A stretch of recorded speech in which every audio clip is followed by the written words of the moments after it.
নমস্কার নমস্কার নমস্কার নমস্কার নমস্কার নমস্কার নমস্কার নমস্কার নমস্কার নমস্কার নমস্কার আপনাদের সবাইকে সবাইকে সবাইকে নমস্কার, সবাইকে অজস্র অজস্র শুভকামনা, সবাইকে স্বাগত জানাচ্ছি আজকের এই শরণাগত অনুষ্ঠানে এবং সবাইকে সবাইকে সবাইকে শুভ সকাল। শুরু করছি বৃহস্পতিবারের শরণাগত অনুষ্ঠান, আপনাদের চিঠিপত্রের শরণাগত অনুষ্ঠান 92.7 বিগ FM এ। এই অনুষ্ঠানে আমার কোনো কাজ নেই, আমার কাজ শুধু আপনাদের চিঠিগুলো পড়া, বাদ বাকি আজকের অনুষ্ঠানে সমস্ত কাজ করেছেন আপনারা, ব্যাস। পড়ে শোনাবো, কিন্তু তার আগে বেনি মাধবশীলের পঞ্জিকা অনুযায়ী আজকের দিনটার কথা বলি। আজকে 16ই জ্যৈষ্ঠ 1431, ইংরেজি 30শে মে 2024, বৃহস্পতিবার। সূর্যোদয়ের সময় ভোর 4:56, সূর্যাস্তের সময় সন্ধে 6:14। সপ্তমী, নক্ষত্র ধনিষ্ঠা। আজকে জন্মে কুম্ভ রাশি, শূদ্র বর্ণ, মতান্তরে বৈশ্য বর্ণ, রাক্ষসগণ। আমাদের হোয়াটসঅ্যাপে চিঠি পাঠাবার নাম্বার 9831922927। চিঠির গোড়ায় অতি অবশ্যই SG মানে শরণাগত এইটা লিখতে হবে। আজকের অনুষ্ঠানে শুধু আপনাদের চিঠি পড়া, চিঠির বিষয়ে পথে যেতে যেতে। পথে যেতে যেতে, সেটা এমনি পথ হতে পারে, জীবনের পথ হতে পারে, হঠাৎ আকস্মিক কোনো এক সুন্দর দেখা দেয়। আমাদের প্রত্যেকের জীবনেই দেখা দিয়েছে, কখনো না কখনো দেখা দিয়েছে। আকস্মিক কোনো একটা মুহূর্ত তৈরি হয়, যে মুহূর্তটা আমার জীবনের প্রতি, সভ্যতার প্রতি, মানুষের প্রতি বিশ্বাস ফিরিয়ে আনে। এইরকম ঘটনার কথা আপনারা লিখেছেন, প্রচুর চিঠি এসেছে। আজকে তো সবকটা চিঠি পড়া যাবে না, কিন্তু মন খারাপ করবেন না, অন্য দিনগুলো আমরা এই চিঠি পড়ব, পর্যায়ক্রমে পড়ে যাব। তাহলে চিঠি পড়া শুরু করে দিই। আজকের প্রথম যে চিঠিটি, সেটি লিখেছেন সুহাস চক্রবর্তী, রিষড়া, হুগলি থেকে। একটু গান শুনি, গানের পর 92.7 বিগ FM এ শরণাগত অনুষ্ঠানে পথে যেতে যেতে। সুহাস চক্রবর্তীর চিঠি 92.7 বিগ FM এ শরণাগত অনুষ্ঠানে, বিষয় পথে যেতে যেতে। সৌমিত্রবাবু, প্রথমে আপনাকে ও শরণাগত পরিবারের কলাকুশলীদের জানাই শুভেচ্ছা ও অভিনন্দন। এই পরিবর্তনশীল পৃথিবীতে সমাজ ব্যবস্থারও পরিবর্তন হয়েছে। এই পরিবর্তনে শুধু আধুনিকতাকে প্রাধান্য দিলে হবে না, তার সাথে শিক্ষা, সংস্কৃতি, চেতনার বিকাশ ঘটাতে হবে বর্তমান প্রজন্মের যুব সমাজকে। প্রতিটি মানুষের কর্তব্য বিপদে আপদে মানুষকে সাহায্য করা, শিক্ষাহীনকে শিক্ষিত করা এবং সহানুভূতিশীল হওয়া। এই প্রসঙ্গে একটা ঘটনার অবতারণা করছি। একদিন কলকাতার একটি পথে যেতে যেতে দূর থেকে দেখছি সামনের রাস্তায় ভিড়। কাছে গিয়ে দেখি এক বৃদ্ধ রাস্তার এক ধারে পড়ে কাতরাচ্ছে, কিন্তু কেউ তাকে সাহায্য করছে না, সবাই তার দিকে তাকিয়ে আছে। আমি বললাম, একে কি হাসপাতালে নিয়ে যাওয়া যায় না? একটু পর দেখে ভিড় কমে গেল। আমি বললাম, চলুন না একে হাসপাতালে নিয়ে যাই। যে কজন সেখানে দাঁড়িয়ে ছিল তাদের মধ্যে একটি যুবক একাই বৃদ্ধকে তুলে নিয়ে কাছাকাছি একটি নার্সিংহোমে নিয়ে গেল। আমিও সাথে গেলাম এবং অবাক হলাম এই দেখে যে এতক্ষণ কেউ ওই মানুষটিকে হাসপাতালে নিয়ে গেল না কেন। তারপর হাসপাতালে নিয়ে যাওয়ার পর তার চিকিৎসা শুরু হতে গেল। পরে চিন্তা করলাম যে ওই যুবকটি প্রকৃত মানুষ। প্রত্যেক মানুষকেই আর্ত মানুষের পাশে দাঁড়াতে হবে, তবেই হবে প্রকৃত শিক্ষা। ধন্যবাদান্তে ইতি সুহাস চক্রবর্তী, রিষড়া, হুগলি। হ্যাঁ সুহাসবাবু, আপনি ওই ছেলেটির কথা লিখেছেন, কিন্তু এটায় জোর দেননি। জোর যে দেননি তার থেকে আপনার স্বভাবের ধরনটা বুঝতে পারা যায় যে তার সঙ্গে আপনিও গিয়েছিলেন। আসলে আমরা যেতে চাই না, তার কারণ আবার হ্যাঙ্গামা, আবার সময় নষ্ট, আবার পুলিশের ঝামেলায় পড়ে যেতে পারি, পুলিশ জেরা করতে পারে, আপনি কোথা থেকে একে পেলেন, এই হলো সেই হলো, নানান রকম। আবার সেই বৃদ্ধ বা সেই মানুষটি যদি মারা যান তাহলে তো আরো ঝামেলার মধ্যে পড়তে হবে। এই সমস্ত ঝামেলার কথা ভেবে আমরা খানিকটা এড়িয়ে যাই, কিন্তু এই এড়িয়ে যাওয়াটা যে কতখানি অমানবিকতা সেটাও তো না বুঝবার মতন বোকা আমরা নই। কাজে কাজেই আপনার এই চিঠিটা কোথাও একটা আমাদের ধাক্কা দেয়, মনে করিয়ে দেয় যে আমাদের যে কর্তব্য ছিল মানুষ হিসেবে, সেই কর্তব্যটা আমরা সবসময় পালন করি না। এর পরের যে চিঠি, সেটি লিখেছেন শুভ্রা, নৈহাটি থেকে।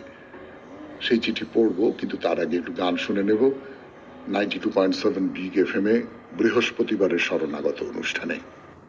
এরপর নতুন চিঠি নিয়ে শুভ্রা নৈহাটি থেকে লিখেছেন, পড়ি 92.7 বিগ এফএম এ শরণাগত অনুষ্ঠানে। শুভ সকাল শরণাগত, আর সৌমিত্র দাদা ও সমস্ত সবাইকে সুপ্রভাত। শেষ মুহূর্তে কলম ধরলাম, পড়া হয় না, হবে না এই আশায়। পড়া হবে না এইটা আশা আপনার? তাহলে তো পড়ে ভুল করছি দেখছি। হ্যাঁ, শোনাই চিঠি। যেতে যেতে পথে পূর্ণিমা রাতে চাঁদ উঠেছিল গগনে। না, পূর্ণিমা চিরস্থায়ী হয় না, আমারও হয়নি।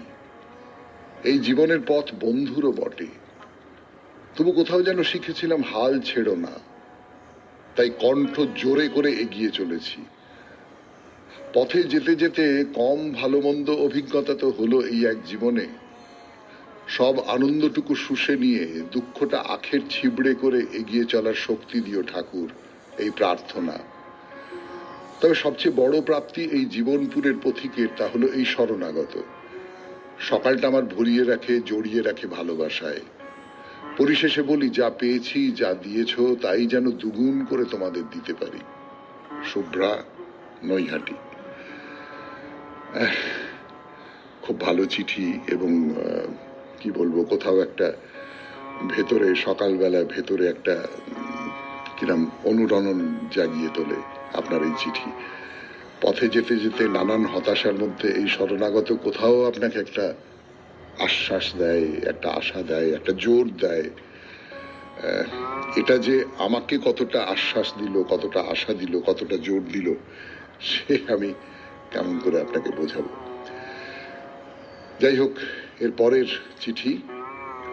পরের চিঠিটি যিনি লিখেছেন তার নাম গৌরাঙ্গ চট্টোপাধ্যায়, কাঁকুড়গাছি, কলকাতা 54 থেকে। পড়ব গৌরাঙ্গবাবু চিঠি, কিন্তু তার আগে শুনবো গান। 92.7 বিগ এফএম এ শুনছেন বৃহস্পতিবারের শরণাগত।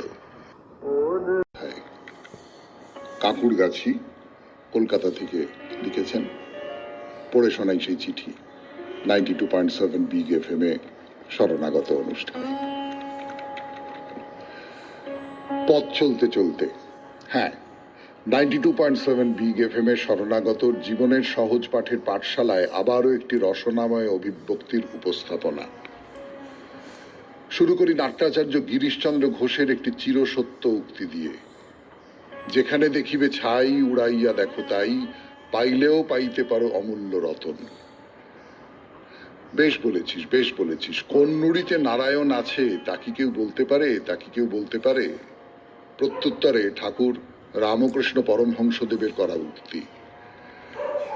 ঠিক এমনি করেই আমার সামাজিক জীবনের পথে চলতে চলতে সহজে পাওয়া অনেক নুড়িকে অবজ্ঞায়, অজ্ঞানতায়, সামাজিক দায়বদ্ধতার ঘেরাটোপে, অছিলায় নারায়ণের প্রতিরূপ করে নিতে পারিনি। তাই আর জীবনের পাঠশালায় শেষ অধ্যায়ে এসে নিজেকেই নিজের অপরাধীর কাঠগোড়ায় দাঁড় করিয়ে গুনগুন করি, মাছি করে রাখলি শ্যামা, করলি নাকো মৌমাছি। বিষ্ঠা নিয়েই রয়ে গেলাম, যেতে পারলাম না তোর চরণের কাছাকাছি। এমনই স্বাদ অবসাদের জীবন রসনার ঢেউয়ের তোলপাড়ে হঠাৎ একদিন কানে ভেসে এলো কিছু গানের কলি। মেলে দু ডানা, যা উড়ে জানা, এ দুনিয়াটাকে ঘুরে দেখি। চল যেখানে স্বপ্ন সত্যি হবে, নতুন আশা নিয়ে এগিয়ে চলি। চলারে পাতাকে বদলাবো আমরা, একবার চল ঘুরে দেখি। 92.7 বিগ এফএম, হোক জীবনের সুর বদল। কি যেন অজ্ঞাত এক ঝংকার হৃদয় বিনায় আলোড়ন তুলে জানালো, হ্যাঁ, হোক জীবনের সুর বদল। সেদিন সব ছেড়ে পড়ে গেলাম রেডিও প্রেমে। তখন সময় ভোর 5টা। অনুষ্ঠান সৌমিত্র স্যারের শরণাগত জীবনের সহজ পাঠ। ঘুমে চোখ বারবার লেগে যাচ্ছিল। উঠে গিয়ে ভালো করে চোখে মুখে জল ছিটিয়ে এক কাপ চা বানিয়ে বসে পড়লাম এই ভেবে অনুষ্ঠানটা পুরো শুনতেই হবে। সৌমিত্র স্যারের অমন শঙ্খনাদ গলার আওয়াজের উপস্থাপনায় আমার জীবনের পাঠশালার ইট বালি সিমেন্ট সমস্ত হেলদোল দিয়ে শটান করে দিল। এমনিভাবে ধীরে ধীরে শরণাগত জীবনের সহজ পাঠের পাঠশালায় সৌমিত্র স্যারের দৈনিক ছাত্র করে ফেললাম আমি নিজেকে। জানি না গুরুদক্ষিণা কোন ডিজিটাল অ্যাকাউন্টে শোধ করব, বলতে একটুও দ্বিধা নেই। সৌমিত্র স্যারের শরণাগতের জীবনের সহজ পাঠের পাঠশালার রসনাই বর্তমানে আমার জীবনের পাঠশালার সকল কর্মযোগকে নারায়ণ রূপে সমাদর করতে উদ্বুদ্ধ করেছে। তাই 92.7 বিগ এফএম নামক নুড়িকে আমায় নারায়ণ পাইয়ে দেওয়ার জন্য বিগ স্যালিউট। তোমায় হৃদ মাঝারে রাখবো, ছেড়ে দেব না। সকলের উদ্দেশ্যে জানালাম, সকলে ভালো থাকবেন, আনন্দে থাকবেন। চিঠিটা পাঠযোগ্য হলে গুরুদক্ষিণার কিছুটা লাঘব হবে। গৌরাঙ্গ চট্টোপাধ্যায়, কাঁকুড়গাছি, কলকাতা 54। পাঠযোগ্য তো হয়েছে, কিন্তু আমার খুব সংকোচ হচ্ছে এবং আপনাদের আমি অনুরোধ করব যে এইরকম করে মানে পরপর দুটো চিঠি এলো তো শরণাগত অনুষ্ঠানের প্রশংসা করে, এবং সত্যি সত্যি আমি বাছাই করবার সময় খুব দেখে চিঠি বাছি না আর কি। পরপর পরপর যাদের নাম দেখি খানিকটা এলোমেলো করে তাদের চিঠিগুলো তুলে নিয়ে, এই চিঠি বাছাইয়ের কোনো ব্যাপার থাকে না, নির্বাচনের কোনো ব্যাপার থাকে না। আগেও বলেছি আপনাদের, এলোমেলো ভাবে তুলে নেওয়া চিঠি, আগে থেকে পড়ে রাখা চিঠি নয়। তো এইটা আমার একটু সংকোচ হচ্ছে, মানে কিছু কিছু মানুষের এইরকম হয়তো মনে হচ্ছে যে এটাও খানিকটা আত্মপ্রচারের চেষ্টা করা হচ্ছে এইভাবে চিঠির মাধ্যমে। ফলে এই ধরনের চিঠি আপনি একটা মন্তব্য করলেন, সমালোচনা করলেন বা প্রশংসা করলেন একটা জায়গায়, সেটা ঠিক আছে, কিন্তু একেবারে এরকম চিঠি, কিন্তু আপনাদের আবেগটাও তো সত্য। ফলে বুঝতে পারছি না কি করবো এই আর কি। যাই হোক, অনেক ধন্যবাদ। পথে যেতে যেতে এই বিষয় নিয়ে আপনারা চিঠি লিখেছেন। এর পরের যে চিঠিটি, সেই চিঠিটি লিখেছেন সঞ্জয় ঘোষ, সল্টলেক থেকে। দীর্ঘ চিঠি পড়ে শোনাবো 92.7 বিগ এফএম এ শরণাগত অনুষ্ঠানে। ফিরে আসছি গানের পর আপনাদের 92.7 বিগ এফএম এ শরণাগত অনুষ্ঠানে। জীবনের পথে চলতে চলতে কত অভিজ্ঞতাই না হয়, সুখের দুঃখের, সাফল্যের অসাফল্যের, প্রিয়জনের জন্মের মৃত্যুর। কিন্তু সময়ের সাথে বেশিরভাগ মন থেকে মুছে যায়, তলিয়ে যায় বিস্মৃতির অতল তলে। স্মৃতিতে থেকে যায় সামান্য কিছু ঘটনা যা ভুলতে পারি না। আজ তেমনি একটি অভিজ্ঞতার কথা লিখব। বছর 50 আগেকার কথা। কলেজ থেকে বেরিয়ে প্রথম চাকরি পেয়েছি একটি মফস্বল শহরে। চিরকাল কলকাতায় আছি, তাই মফস্বল শহরে যাওয়ার একদম ইচ্ছে ছিল না। কিন্তু চাকরি পাওয়া এখন যেমন শক্ত তখনও তাই ছিল, সুতরাং বাক্স বিছানা নিয়ে ট্রেনে চেপে বসলাম। ছোট মফস্বল শহর, গ্রাম বললেই চলে। স্টেশনের কাছে একটা ছোট হোটেল ছিল, সেখানেই মাসিক বন্দোবস্তে থাকা খাওয়া করতে লাগলাম। সিনেমা থিয়েটার, বন্ধু বান্ধব কিছুই নেই। একটা ছোট নদী ছিল, নদীর ধারেই কিছু বর্ধিষ্ণু পরিবারের পাকা বাড়ি ছিল। তাছাড়া সব কাঁচা বাড়ি ও কিছু দূরে ভাঙড়দের একটা বস্তি। আমি কাজের পর রোজ বৈকালে নদীর ধারে হাঁটতে যেতাম। একটি বাড়িতে মহাকালীর মন্দির ছিল, ব্যক্তিগত মন্দির, কিন্তু বৈকালিক পূজা ও আরতির সময় ঢোকার কোনো বাধা ছিল না। কোনো জমিদারের বাড়ি হয়তো বা হবে, এখন অবস্থা পড়ে গেছে। একজন বিধবা মহিলা ও তার নাতি থাকে। আমি রোজ মন্দিরে কিছুক্ষণ বসতাম। নাতির সঙ্গে আমার ভাব হয়েছিল, নাম বিমল, ও খুব দুষ্টু। মহিলা খুব নিষ্ঠার সঙ্গে প্রাত্যহিক পূজার আয়োজন করতেন। পুরোহিত যখন পুজো করতেন, বিমল ছোটাছুটি করত, বাগানে জবা ফুলের গাছ টানাটানি করত ও ঠাকুমার বকা খেত। একদিন ভাঙড়দের বস্তিতে খুব মাদল বাজছে, বিয়ের অনুষ্ঠান হবে। আমি যথারীতি মন্দিরে বসে আছি, পুরোহিত আরতি করছেন ও ঠাকুমা নিষ্ঠা ভরে দেখছেন। আমি হঠাৎ লক্ষ্য করলাম জবা ফুলের গাছ খুব নড়ছে। ঠাকুমা চেঁচিয়ে বললেন, বিমল, জবা গাছ নাড়াবি না। আমি দেখলাম বিমল না, একটি বাচ্চা শুয়োর জবা ফুলের গাছের মধ্যে আশ্রয় নিয়েছে। ঠাকুমাও তাই দেখলেন। এমন সময় মন্দিরের বাগানের দরজা থেকে কেউ চেঁচিয়ে বলল, মাই, বিয়ের ভোজের জন্য একটা শুয়োর কাটতে নিয়েছিলাম, একটা পালিয়ে এসেছে, এখানে ঢোকেনি তো? ঠাকুমা চেঁচিয়ে বললেন, না, অন্য জায়গাতে খোঁজ কর গিয়ে। প্রণাম মাই বলে লোকটা চলে গেল। আমি হোটেলে ফিরলাম ভাবতে ভাবতে যে নিষ্ঠাবান ব্রাহ্মণের ঘরের বিধবা একটি অপবিত্র শুয়োরকে মন্দির গৃহে আশ্রয় দিয়ে ভর সন্ধেবেলা মহাকালীর সামনে মিথ্যাচার করে শুয়োরটিকে নিশ্চিত মৃত্যুর কবল থেকে বাঁচিয়ে পাপ করলেন নাকি পুণ্য অর্জন করলেন। মহাকালীর বিচারে তার এই কর্মের কর্মফল কি? কাশিরাম দাস মহাভারতে লিখেছেন, মরণের উৎপত্তি দেখো শরীরের সাথে, আজই কিংবা কালী কিংবা শত বৎসরে অসার সংসারে আছে এক ধর্ম, কিরূপে তাহারে ছাড়ি করি অন্য কর্ম। কিন্তু ধর্ম অধর্মের বিচার কি আপেক্ষিক নয়? প্রাণীর মৃত্যু, মৃত্যু যন্ত্রণা ও মৃত্যু ভয় স্বাভাবিক। বিয়ে বাড়ির ভোজের জন্য শুয়োরটিকে হত্যা করা হতো, খাদ্যের জন্য প্রাণী হত্যা স্বাভাবিক। রামায়ণে বানাহত বালি রামকে বলছে, তুমি আমাকে কাপুরুষের মতো আড়াল থেকে কেন বানাহত করলে? আমি তোমার খাদ্য নই। জীবিকা ও খাদ্যের জন্য প্রাণী হত্যা অবশ্যই ন্যায়সঙ্গত। তবে কি মৃত্যু ভয়ে ভীত আশ্রিত প্রাণীকে ঘাতকের হাতে তুলে দেওয়া ধর্ম? আশ্রিত সেন কপটকে রাজা উশিনর ব্যাধের হাতে তুলে দিতে অস্বীকার করেন। ব্যাধ বলেন, মহারাজ, সেন কপটকে মেরে তার মাংস বাজারে বিক্রি করে আমি পরিবার প্রতিপালন করব, এই আমার জীবিকা। আমার জীবিকা আমার ধর্ম, আপনি আমার জীবিকায় বাধা দিতে পারেন না। রাজা উশিনর বলেন, আশ্রিতকে রক্ষা করাও আমার রাজধর্ম, তাই আমার শরীর থেকে সেন কপটের সম ওজনের মাংস তোমাকে কেটে দেব, যা বাজারে বিক্রি করে তুমি তোমার জীবিকা অর্জন করতে পারবে। রাজা উশিনর তাই করেন ও স্বর্গ থেকে তৎক্ষণাৎ রথ আসে তাকে নিয়ে যাওয়ার জন্য। আমার গল্পের নায়িকা সেরকম নাটকীয় কিছু করেননি, শুধুমাত্র মিথ্যাচার করে মৃত্যু ভয়ে ভীত একটি আশ্রিত প্রাণীর প্রাণ রক্ষা করেছেন বা বিলম্বিত করেছেন, কেননা মৃত্যু হবে এই সময়ের অপেক্ষা মাত্র। প্রাণীর মৃত্যু বিলম্বিত করা যদি ধর্ম হয়, শুয়োরের খোলস থেকে মৃত্যুহীন আত্মার মুক্তি ত্বরান্বিত করা কি ধর্ম নয়? তা না হলে পশু বলির উদ্দেশ্য কি?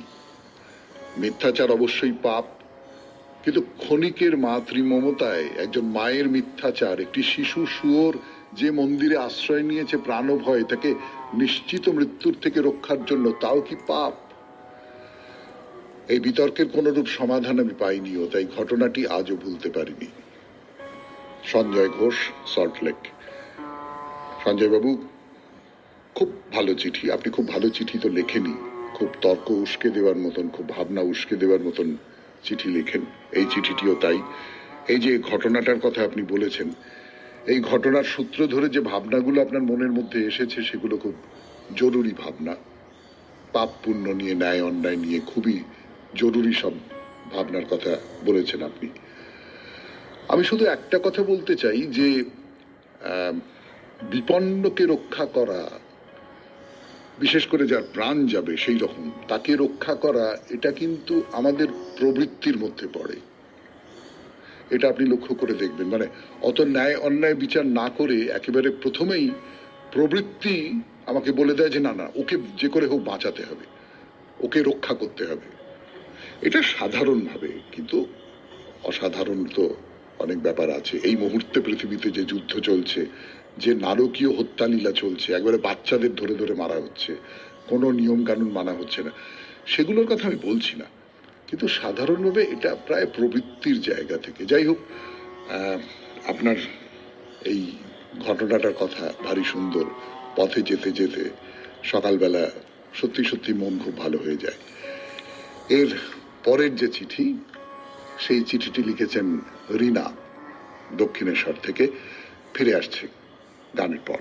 চিঠি লিখেছেন 92.7 বিগ এফএম এ শরণাগত অনুষ্ঠানে, বিষয় পথে যেতে যেতে। দাদাভাই এবার বিষয় দিয়েছেন পথে যেতে যেতে, সেই নিয়ে লিখছি। পাঠ হবে কিনা জানি না, কারণ দাদাভাই বলেছেন একজনের লেখা বারবার পড়া হলে সেটা ভালো দেখায় না। গত বছর সেপ্টেম্বর মাসে আমরা গিয়েছিলাম চারধাম দর্শনে। হরিদ্বার পৌঁছে ওখানে দুরাত্রি থাকি। তৃতীয় দিন আমরা যাত্রা করি চারধামের উদ্দেশ্যে। আমরা 4টি বাসে করে রওনা হলাম, পাহাড়ের ওপর থাকলাম। পরদিন ভোরে উঠে সবাই তৈরি হয়ে বের হই হোটেল থেকে। বাস পৌঁছলো, যমুনোত্রী যাবার জন্য আমরা প্রস্তুত। কেউ পিট্টু করে, কেউ পালকি করে, কেউ ঘোড়া করে পাহাড়ে ওঠা শুরু হয়। বেশিরভাগ পায়ে হেঁটে ওঠে। উপরে উঠতে উঠতে পাহাড়ের গায়ে কত রকমের কত ধরনের ফুল দেখলাম। গভীর নিচে দিয়ে বয়ে চলেছে নদী। বলা হয়েছিল 6 কিলোমিটার পথ, মনে হয় পথটা আরো বেশি ছিল। উপরে উঠে মন ভরে গেল। কত দর্শনার্থী এসেছে। উষ্ণকুণ্ডে স্নান করি। ওখান থেকে চাল কিনি, কাপড়ের পুঁটুলিতে বাঁধা একটা ছোট্ট কুণ্ড, ওপরে লেখা দ্রৌপদী কুণ্ড। চালের পুঁটুলিটা দ্রৌপদী কুণ্ডের জলে ধরা হলো, চালগুলো ভাতের মতো হলো। সেইগুলো যমুনা মাকে পুজো দেওয়া হয়, সবাই দিচ্ছে। খুব জোরে বৃষ্টি নামলো। বৃষ্টি থামতে নিচে নেমে এলাম। সকালে ওঠা শুরু করেছিলাম, নামলাম বিকেলে। যারা নামছে তাদের নিয়ে বাস হোটেলের উদ্দেশ্যে রওনা দিচ্ছে। রাতে হোটেলে থেকে পরদিন ভোর ভোর বেরিয়ে পড়ি গঙ্গোত্রীর জন্য। বাস চলেছে, গভীর নিচে মা গঙ্গা বয়ে চলেছে। এক পাশে দণ্ডায়মান সুউচ্চ হিমালয় পাহাড়, অন্য পাশে গভীর নিচে মা গঙ্গা। দুটো গাড়ি দুদিক দিয়ে দুজনকে অতিক্রম করছে। খুব ভয় লাগছে তখন। দক্ষ গাড়ি চালক দক্ষতার সঙ্গে পার করছেন। এই ভয়ে আমরা ভুলে গেলাম রাস্তার দুপাশে আপেলের বাগান দেখে। একজন চিৎকার করে আরেকজনকে বলছে, আপেল আপেল। রাস্তায় মাঝে মাঝে দেখছি পাহাড় থেকে নেমে আসছে বরফ গলা ঠান্ডা জল। অনেকে দেখলাম ওই জল খেতে। এইভাবে গিয়ে গঙ্গোত্রী দর্শন ও পুজো দিয়ে ফিরে এলাম হোটেলে। পরদিন রওনা হলাম কেদারনাথের উদ্দেশ্যে। সারাদিন বাস চললো, সন্ধ্যায় পৌঁছই সীতাকুণ্ডে। রাতে হোটেলে থাকি। ভোর 4টের মধ্যে স্নান করে তৈরি হয়ে বের হই। গাড়ি করে গৌরীকুণ্ডে যাই।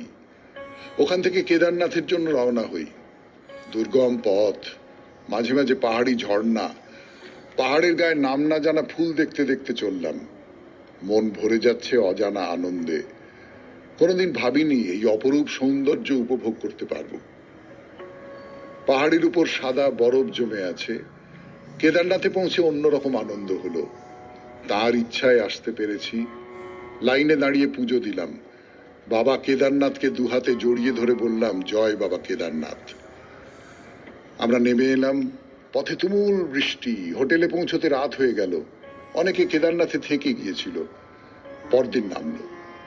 ত্রিযুগী নারায়ণ মন্দির দর্শন ও পুজো দেওয়া হয়। এবার গন্তব্য বদ্রীনারায়ণ। ওখানে গিয়ে সবার সাথে জয় বদ্রী বিশাল জয় ধ্বনি দিতে দিতে লাইন দিয়ে পুজো দিলাম। এখানে উষ্ণকুণ্ডে স্নান করি। ওখান থেকে এসে সবাই গেল ব্যাস গুহা, সরস্বতী নদীর উৎপত্তি স্থল দেখতে। সব দর্শন করে হোটেলে ফেরা। পরদিন ভোরে উঠে স্নান করে তৈরি হয়ে বের হওয়া। আসার সময় ঋষিকেশ দর্শন করে হরিদ্বারে ফেরা। দীর্ঘ 11 দিন পাহাড়ের উপর ছিলাম। অপুর মতো পথে যেতে যেতে অচেনার আনন্দকে দুচোখ দিয়ে মন প্রাণ ভরে উপভোগ করেছি। চিঠি দীর্ঘ হয়ে গেছে, পাঠ হবার আশায় দিলাম। দাদাভাইকে প্রণাম, পরিবারের সবাইকে শুভেচ্ছা জানাই।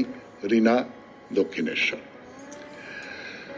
হ্যাঁ, রিনার এই যে চিঠিটি দীর্ঘ হয়ে গেছে তাতে কোনো সন্দেহ নেই। এটা খানিকটা বাইরে দূরের মতনও হয়ে গেছে, তাতেও কোনো সন্দেহ নেই। কিন্তু রিনা ওই যে কথাটা বলেছেন যে সত্যি সত্যি এই যাত্রাপথের যে শোভা, যে আনন্দ, যে সৌন্দর্য, সুন্দর পরম এসে ধরা দিচ্ছেন আমার চোখের সামনে, সেই অভিজ্ঞতাও তো একটা অভিজ্ঞতাই বটে।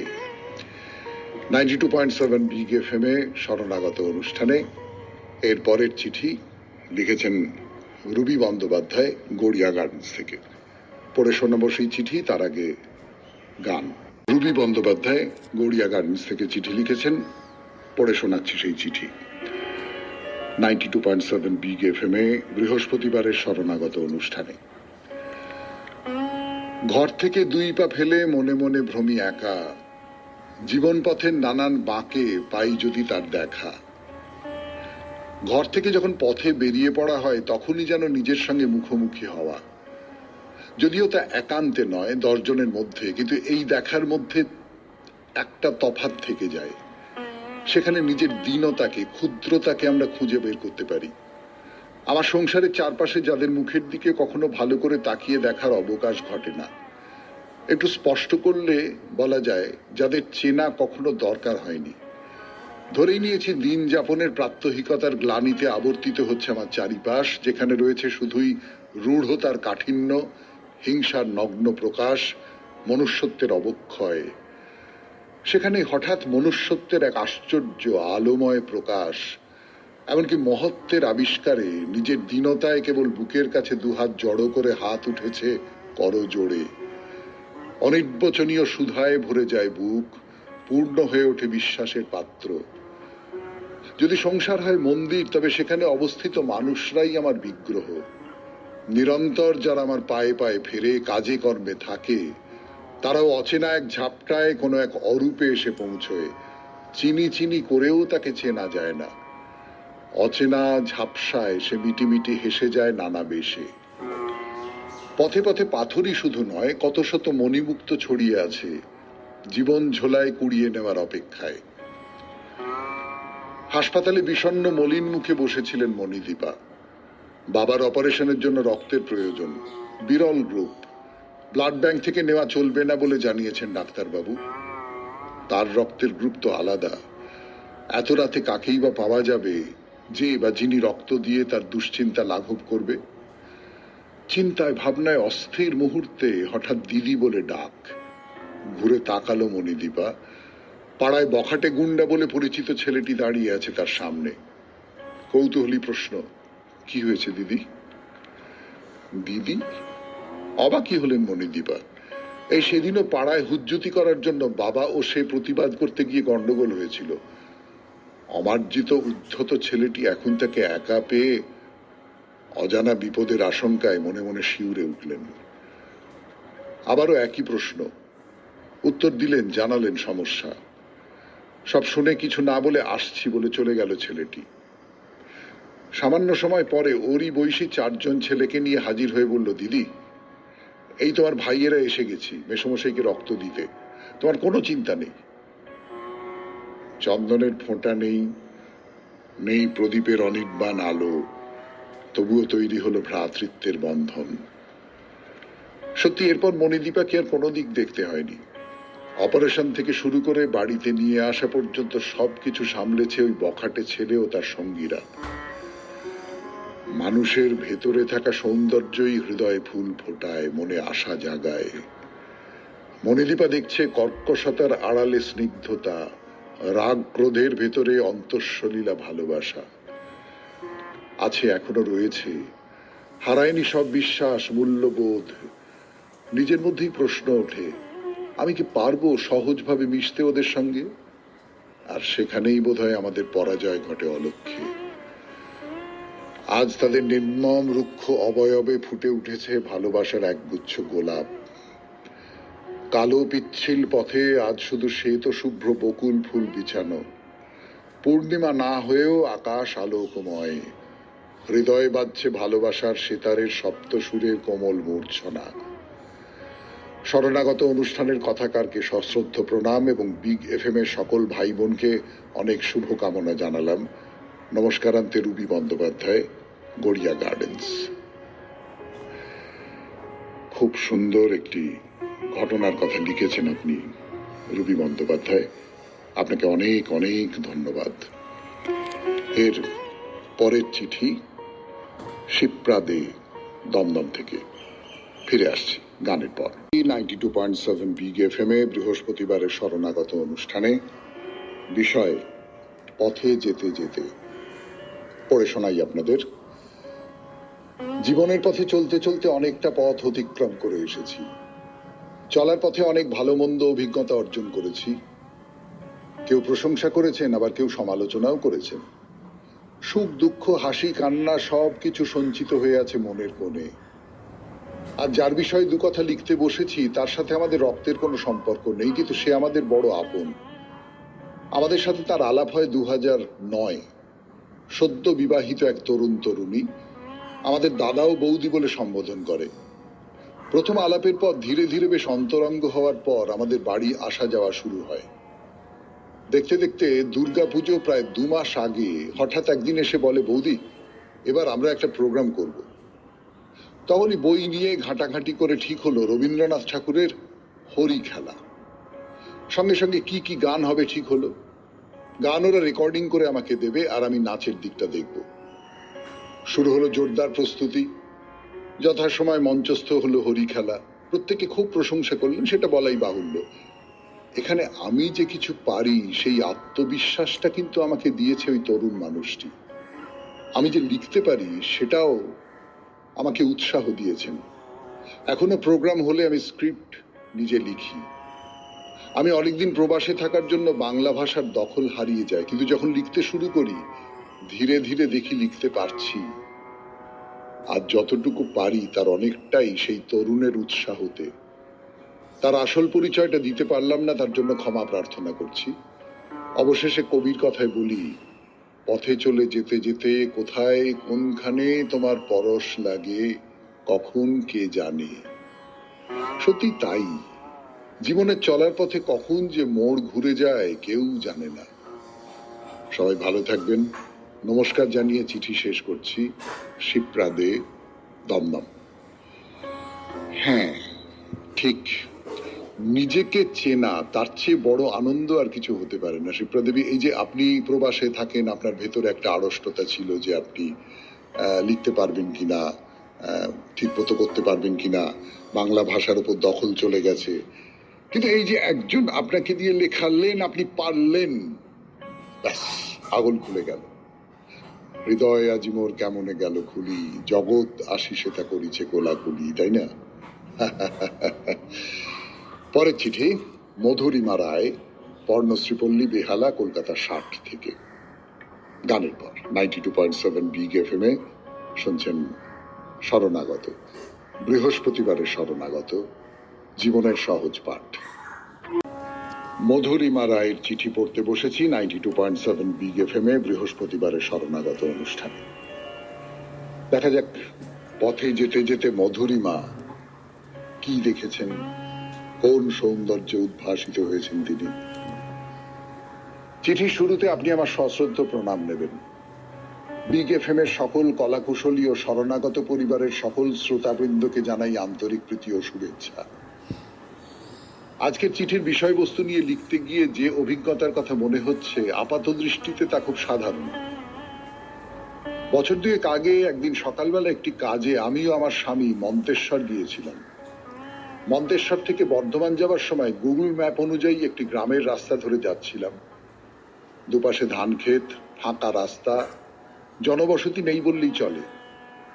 ওই রাস্তা ধরে কিছু দূর যাবার পর এক বৃদ্ধা মহিলা, আটপৌরে শাড়ি পরা, মাথায় ঘোমটা, দেখলেই বোঝা যায় খুবই সাধারণ ঘরের। আমাদের গাড়ি হাত তুলে থামান, বলেন, আমাকে একটু সামনে নামিয়ে দেবে বাবা? গাড়িতে উঠে বসে বলেন যে মেয়ের বাড়ি যাচ্ছি। তারপর এ কথা সে কথা, জামাই কি করে, বাড়িতে কেউ নেই, একাই থাকেন, মেয়েই সব। তারপর বেশ কয়েক কিলোমিটার আসার পর এক জায়গা দেখিয়ে বলেন, এইখানে আমায় নামিয়ে দাও, আমার মেয়ের বাড়ি এসে গেছে। নেমে যাওয়ার সময় বলেন, তোমরা আমার অনেক উপকার করলে, তোমরা না নিয়ে এলে এই রোদে পুড়ে আমাকে হেঁটে আসতে হতো, এই টাকাটা রাখো। এই বলে 10 না 20 টাকা আমাদের দিতে চেয়েছিলেন। আমরা নিইনি। আমাদের জায়গায় অন্য যে কেউ থাকলে হয়তো এই কাজটি করতেন।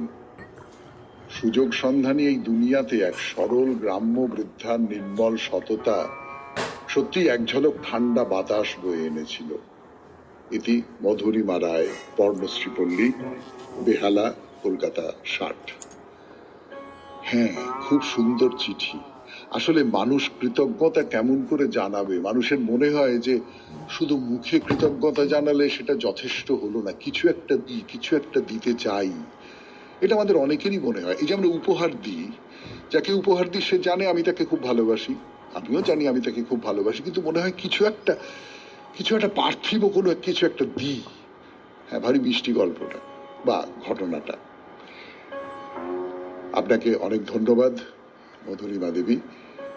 এরপর আমাদের শেষ চিঠি লিখেছেন লীনা দাস, মহেন্দ্র বিশ্বাস লেন, নারকেলডাঙ্গা মেন রোড থেকে। গানের পর ফিরে আসছি লীনা দাসের চিঠিতে। 92.7 বিগ এফএম এ শুনছেন হোক জীবনের সুর বদল, শরণাগত। নমস্কার নমস্কার নমস্কার নমস্কার নমস্কার নমস্কার নমস্কার নমস্কার।